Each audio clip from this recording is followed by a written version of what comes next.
Movie के starting scene में हम एक लड़की को देखते हैं जिसका नाम कैसी होता है, जो कि जंगल में भाग रही होती है। फिर वो वहाँ से निकल कर एक गैस स्टेशन पर जाती है। वो गैस स्टेशन वीरान और पूरी तरह बर्बाद हो चुका था और वहाँ पर कैसी के अलावा और कोई भी नहीं था। कैसी वहाँ पर बची हुई सारी चीजें अपने बैग में डाल लेती है, लेकिन तभी उसे एक आदमी के चिल्लाने की आवाज आती है और वो आदमी हेल्प के लिए चिल्ला रहा था। कैसी जब उस आदमी के पास पहुँचती है तो वो दिखती है कि वो तो इंजर्ड है और उस आदमी के हाथ में गन भी है और कैसी के हाथ में भी गन होती है। इसीलिए वो दोनों अपनी अपनी गन्स एक दूसरे पर तान देते हैं। उस आदमी ने अपना दूसरा हाथ जैकेट में छुपाया हुआ था, जहाँ से कैसी को कुछ चमकता हुआ दिखाई दे रहा था। इसीलिए कैसी को उस आदमी पर डाउट होता है, जिसकी वजह से कैसी डर जाती है और खुद को प्रोटेक्ट करने के लिए वो उस आदमी को शूट करके मार डालती है। बाद में कैसी देखती है कि वो आदमी अपना क्रॉस वाला नेकलेस छुपा रहा था। ये देखकर कैसी को बहुत दुख होता है और पछतावा भी कि उसने शक की बुनियाद पर एक बेकसूर इंसान को मार डाला। इसके बाद कैसी अपने पास्ट में चली जाती है और अपनी कहानी सुनाने लगती है, जहाँ पर हम कैसी को देखते हैं जो कि एक पार्टी में थी और वो अपनी फ्रेंड्स के साथ पार्टी एंजॉय कर रही थी, जहाँ पर कैसी अपनी बेस्ट फ्रेंड के साथ बातें कर रही होती है और वो अपनी बातों में अपने करीबी फ्रेंड बेन को डिस्कस कर रही होती है। कैसी उसके बाद अपने फ्रेंड बेन से बात भी करती है। अगले दिन स्कूल में कैसी को उसकी फ्रेंड एक वीडियो दिखाती है जो कि ब्लर होती है। इसके बाद कैसी घर आ जाती है और न्यूज देखती है टीवी पर, जहाँ पर उसे पता चलता है कि एलियंस का स्पेसशिप जमीन पर आया है और उन्हें कोई और नहीं बल्कि जमीन पर रहने वाले लोग ही ट्रेन कर रहे हैं और इंसानों ने इन एलियंस का नाम दी अदर्स रखा है। इसके बाद वो एलियंस यानी दी अदर्स अपनी फर्स्ट वेव रिलीज करते हैं और वो एक रेडिएशन वेव थी, जिसके रिलीज होते ही पूरी दुनिया में इलेक्ट्रिसिटी डैमेज हो गई,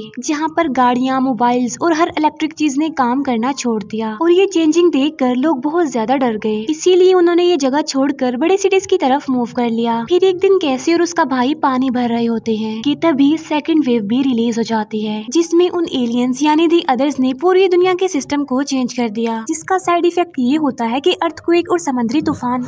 उस समुद्री तूफान से बचने के लिए कैसी अपने भाई को लेकर ट्री पर चढ़ जाती है, जिससे वो दोनों पानी में बहकर मरने से बच जाते हैं। लेकिन इस वजह से उनकी सिटी के साथ साथ पूरी दुनिया में काफी तबाही होती है। इसके फौरन बाद दी अदर्स थर्ड वेव भी रिलीज कर देते हैं, जिसमें वो एक खतरनाक वायरस को रिलीज करते हैं और इस वायरस को बर्ड्स के जरिए पूरी दुनिया में फैला दिया जाता है। इस वेव की वजह से कैसी की मदर की डेथ हो गई थी, क्योंकि वो एक डॉक्टर थी। फिर कैसी का फादर अपने बच्चों को लेकर एक कैंप में चला जाता है, जहाँ पर बहुत सारे टेंट्स लगाए गए थे, क्योंकि जितने भी सर्वाइवर्स थे वो यहाँ पर आकर रह रहे थे। फिर एक रात कैसी के फादर उसे एक गन देते हैं, ये कहते हुए कि बेटा जब इसकी जरूरत पड़े तुम इसे यूज कर लेना, क्योंकि अब दुनिया में कोई भी ऐसी जगह नहीं बची जो कि सेफ हो, हर जगह पर खतरा है। और फिर कुछ दिन बाद वहाँ पर आर्मी ऑफिसर्स आते हैं और कर्नल अनाउंस करता है कि आप लोगों को फिक्र करने की कोई जरूरत नहीं है, क्योंकि आर्मी आप लोगों को सेव करने के लिए आ गई है, क्योंकि हम आप लोगों को एक ऐसी जगह पर ले जाने वाले हैं जो कि बिल्कुल सेफ है। सबसे पहले आर्मी अपने साथ बच्चों को ले जा रही होती है, लेकिन कैसी के भाई का बैग कैंप में ही रह जाता है, इसीलिए कैसी उसका बैग लेने कैंप में जाती है और वहीं पर ही रह जाती है। और यहाँ पर कैसी और उसका भाई अलग अलग हो जाते हैं। फिर उन सब बच्चों के जाने के बाद आर्मी वहाँ के सारे लोगों को इकट्ठा करती है। आर्मी उन्हें बताती है कि फोर्थ वेव भी आ गई है, जिसमें दी अदर्स इंसानों को पोजेस कर रहे हैं और पोजेस होने के बाद इंसान ही एक दूसरे को मार रहे हैं। वो कहते हैं कि बच्चों में तो काफी आसान है ये आइडेंटिफाई करना कि कौन इंसान है और कौन दी अदर्स, लेकिन बड़े लोगों में ये आइडेंटिफाई नहीं किया जा सकता कि कौन इंसान है और कौन दी अदर्स। ये बात सुनकर वहाँ पर मौजूद सारे लोग गुस्से में आ जाते हैं और आर्मी से मांग कर देते हैं कि हमें हमारे बच्चों से मिलवाया जाए और वहाँ पर अफरा तफरी मच जाती है, लड़ाइयाँ होने लगती हैं वहाँ पर। लेकिन एंड पर आर्मी उन सारे सर्वाइवर्स को मार डालती है।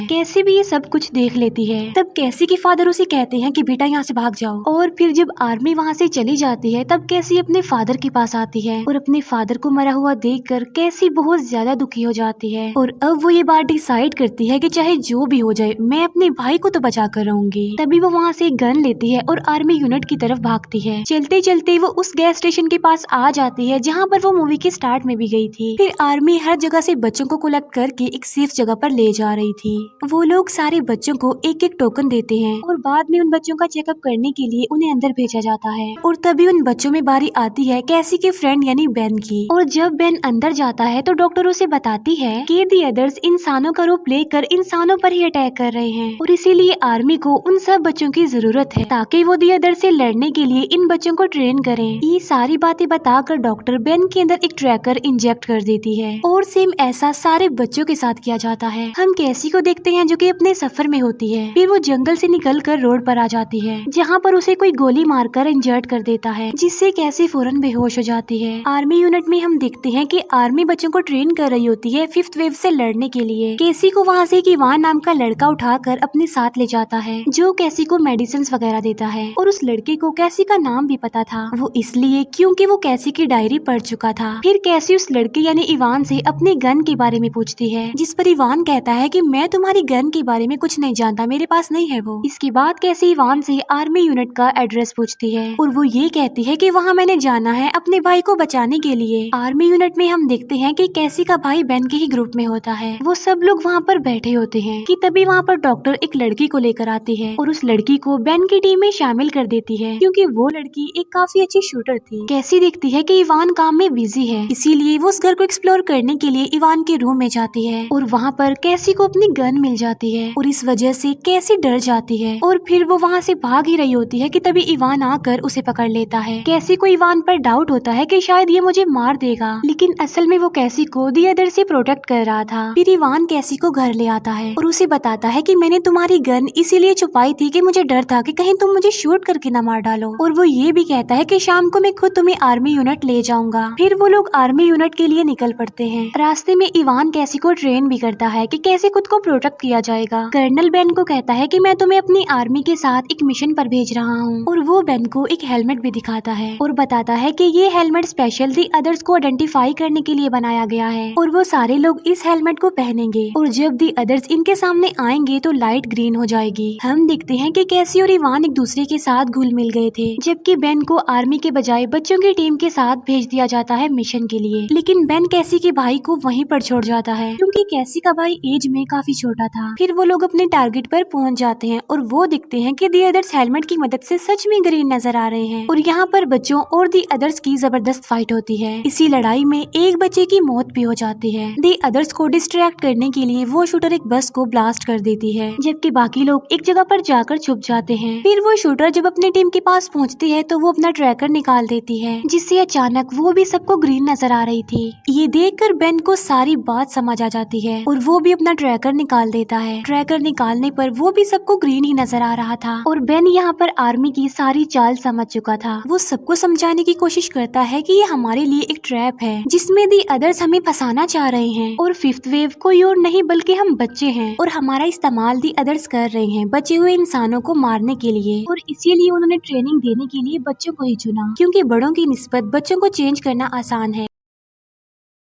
बेन की ये बात सुनकर सारे लोग अपने अपने ट्रैकर्स रिमूव कर देते हैं और अब बेन को कैसी के भाई की फिक्र हो रही थी और वो सब बच्चों को कहता है कि जल्दी से यहाँ से भाग जाओ और वो खुद को भी उस शूटर से शूट करवा लेता है ताकि आर्मी को उस पर शक ना हो और वो डिसाइड करता है कि वो कैसी के भाई को बचाने के लिए वापस जाएगा। इसके बाद हम कैसी को देखते हैं जहाँ पर दी अदर्स उन लोगों पर अटैक कर देते हैं, लेकिन इवान कैसी को दी अदर्स से बचा लेता है और यहाँ पर कैसी को पता चल जाता है कि इवान कोई इंसान नहीं है बल्कि वो भी दी अदर्स में से एक है। और यहाँ पर इवान कैसी के सामने खुद को रिवील करता है। वो कैसी को बताता है कि ये कोई पहली मर्तबा नहीं हुआ कि जब वो एलियंस यानी दी अदर जमीन पर आए हों। वो बताता है कि मुझ जैसे एलियंस पहले भी इस दुनिया में आ चुके हैं। इवान कहता है कि एलियंस का मानना ये है कि लव सिर्फ एक फीलिंग है और कुछ भी नहीं। वो कहता है कि पहले मैं भी ऐसा ही सोचता था, लेकिन जब मैंने तुम्हें देखा तो मेरे अंदर की इंसानियत जाग गई और यही वजह थी कि उसने अभी तक कैसी को नहीं मारा, उसे जिंदा रखा और मैं तुम्हें गैस स्टेशन से ही फॉलो कर रहा हूँ और फॉलो करने के साथ साथ मैं तुम्हें प्रोटेक्ट भी कर रहा हूँ। लेकिन कैसी उसकी एक नहीं सुनती और अकेली ही आगे बढ़ जाती है। जाते जाते इवान कैसी को एक इम्पोर्टेंट बात बताता है और वो ये कि जो आर्मी यूनिट है वो भी असल में दी अदर्स का ही है, जो कि बच्चों को 5th वेव बनाकर इस्तेमाल कर रहे हैं। ये सुनकर कैसी उस आर्मी यूनिट में पहुंच जाती है और तभी वहाँ पर बेन भी आ जाता है। अब क्योंकि बेन सब कुछ समझ गया था और आर्मी को भी ये बात पता चल चुकी थी, इसीलिए बेन को अरेस्ट कर लिया जाता है। फिर कैसी उस डॉक्टर को मार देती है और खुद उसका यूनिफॉर्म पहनकर अपने भाई को ढूंढने के लिए जाती है। बेन भी वहाँ से निकलकर कैसी के भाई को ढूंढने के लिए चला जाता है, लेकिन रास्ते में ही उसे कैसी भी मिल जाती है और अब वो दोनों मिलकर कैसी के भाई के पास जा रहे होते हैं। लेकिन तभी उनके सामने इवान भी आ जाता है। इवान उसे बताता है कि 10 मिनट के बाद इस जगह को डिस्ट्रॉय कर दिया जाएगा, इसीलिए तुम जल्दी से अपने भाई को ढूंढो और यहाँ से भाग जाओ। फिर कैसी और बेन मिलकर कैसी के भाई को ढूंढ लेते हैं और वो उस आर्मी यूनिट से बाहर आ जाते हैं, जबकि आर्मी बाकी बच्चों को अपने साथ ले जा रही होती है। और फिर जब सारे लोग वहाँ से निकल जाते हैं तो वो जगह जगह डिस्ट्रॉय होने लगती है। तभी उन लोगों को बचाने के लिए बेन की टीम वहाँ पर आ जाती है। वो उन तीनों को बचा कर वहाँ से ले जाती है। फिर वो लोग डिसाइड करते हैं कि हम लोग न्यू स्टार्ट लेंगे और बाकी बच्चों को बचाएंगे आर्मी से और दी अदर से। और इसी के साथ ही मूवी यहीं पर एंड हो जाती है। Thank you for watching.